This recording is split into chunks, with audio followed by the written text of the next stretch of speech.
सच्चिदानंदाय विद्महे पूर्ण ब्रह्माय धीमहि तन्नो सद्गुरु प्रचोदयात्।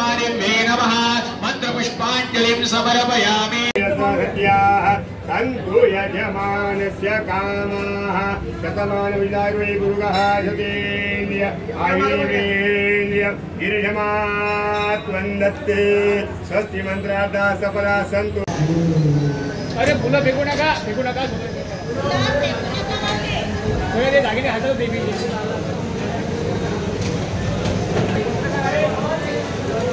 मारा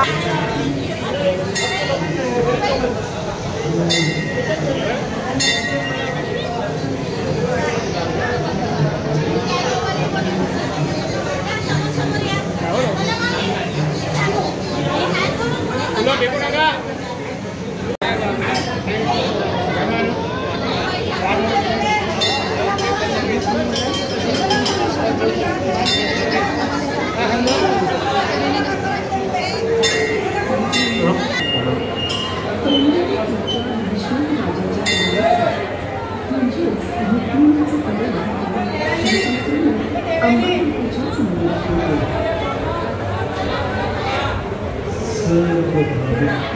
नाव दीपाली गजानन रामेकर आहे।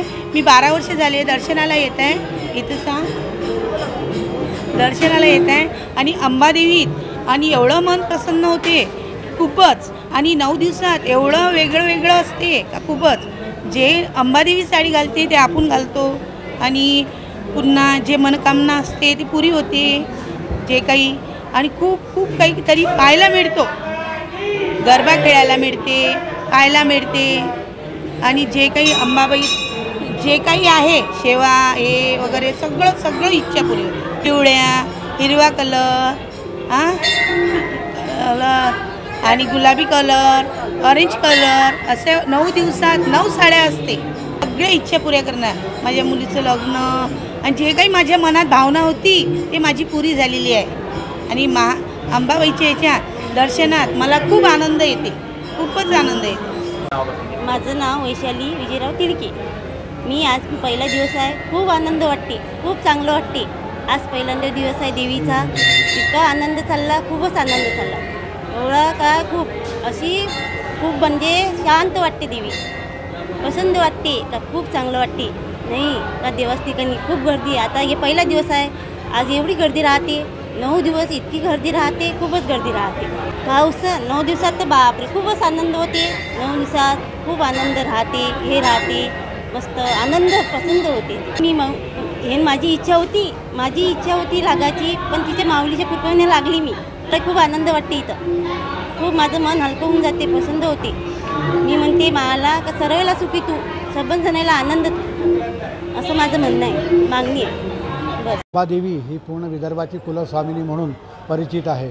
महाभारतामध्ये उल्लेखित रुक्मिणी माता त्यांचे पिता राजा भीष्मक हे विदर्भ प्रदेशाचे महाभारत काळामध्ये राजा होते।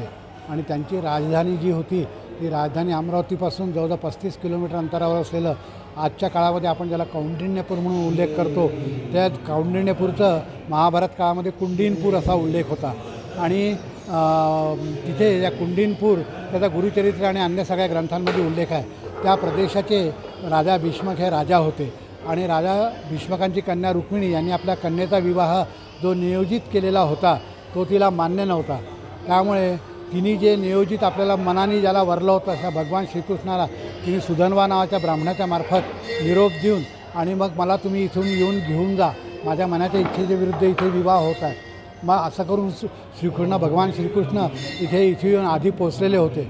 माता रुक्मिणी वडिलांची इच्छा पूर्ण करण्यासाठी म्हणून इथे आपल्या या कुलदेवतेच्या दर्शनाला म्हणून इथे आली आणि इथे पूर्वनियोजित ठरलेल्याप्रमाणे भगवान श्रीकृष्ण इथे पोचलेले होते आणि त्यांनी या अंबा मातेच्या साक्षीने इथे रुक्मिणीचा विवाह संपन्न केला, रुक्मिणीचं पाणीग्रहण केलं आणि नंतर इथून पुढे द्वारकेला त्यांनी प्रस्थान केलं. आणि मग अशा सगळ्याच्यामध्ये तेव्हापासून ही अंबादेवी जी आहे ही संपूर्ण विदर्भाची कुलस्वामिनी म्हणून ओळखल्या जाते. जरी विदर्भाची कुलस्वामिनी असली तरी संपूर्ण भारतभर आणि जगभरामध्ये हजारो भक्त आहेत की जे सगळे नवरात्राच्या निमित्ताने इथे येत असतात.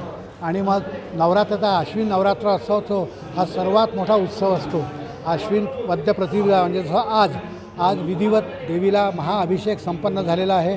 त्यानंतर विधिवत घटाची पूजा करून घटाची स्थापना झालेली आहे. आता रोज सकाळी 5 वाजता देवीचे जे निरनिराळे 9 रूपं आहेत त्यांची ती रोज त्या स्वरूपामध्ये देवीचं स्मरण करून आणि त्या घटाची पूजा केली जाईल.